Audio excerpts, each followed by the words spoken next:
Hello everybody, welcome back. So today we're diving into somewhat, tricky but very important topic, which is negative QBI carryovers. So basically that's a negative qualified business income, and it will affect your QBI deductions in current and in future years under the latest IRS rules.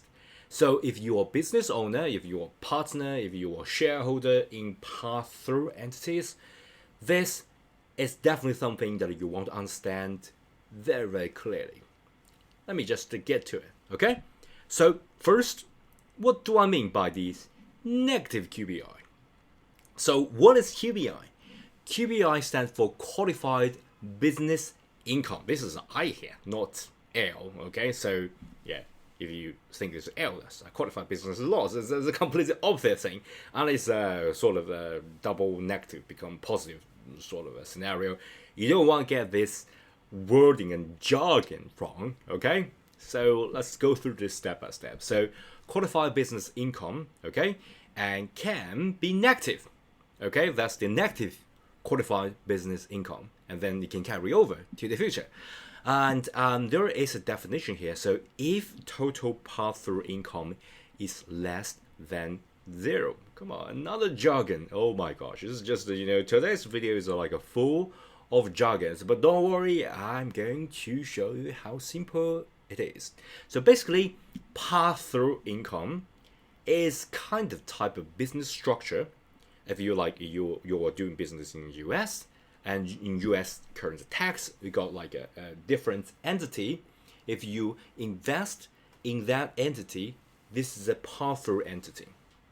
And under the current U.S. tax laws, so for example, if there's a sole proprietorship, okay, so in the Schedule C, that's the pass-through entity, okay? That means at the business level, right? So for example, it's a sole proprietorship. At that business level, it's not going to be taxed at the. So basically, in simple plain English, businesses themselves don't pay federal income tax.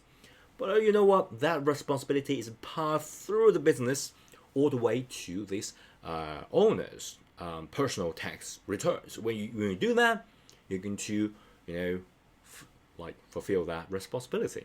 Okay, and of course, if you invest in say partnership. Okay, that's the form 1065, and you know what that partnership will issue if you own that. It's like issue that to you. You do a little bit maneuver, and that business will issue the K1 to the partners. Okay, and also if there is an S corp that invest, that's the form 1120S S corp, right? But you know what? That S corp, that S corp most likely is someone like doing this for you, right? They will also issue K1 to the shareholder. If you invest in S corp, you're the shareholder, right? If you're doing a formal partnership, you're most likely to do this yourself, or some of you accountants and mates or something like that, right? But you know what? There's still K1 to you. And of course, there are some certain trust or estates scenario that distribute business income.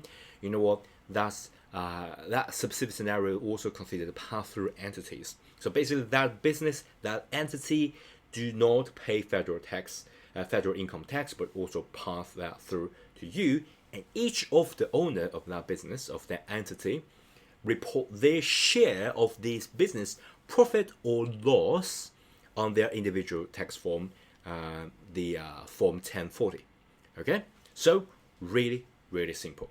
And for example, if you invest in multiple business, and you're basically going to add all this business pass-through income up, and if the total pass-through income is less than zero, so basically it's a negative. Come on, we're talking about negative QBI here.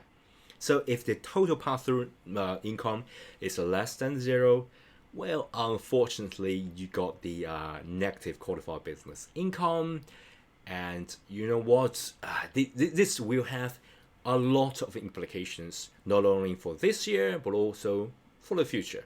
So that's the reason for all the clients, I can't stress this enough that you need to provide the previous tax return information, return all this information about you, so for professionals like us can get the whole picture of what kind of thing that happened in the past can affect the thing that this year or maybe in the future. Okay, so you know what? That's a very brief intro. And what about implications? I'm going to explain that in the next video.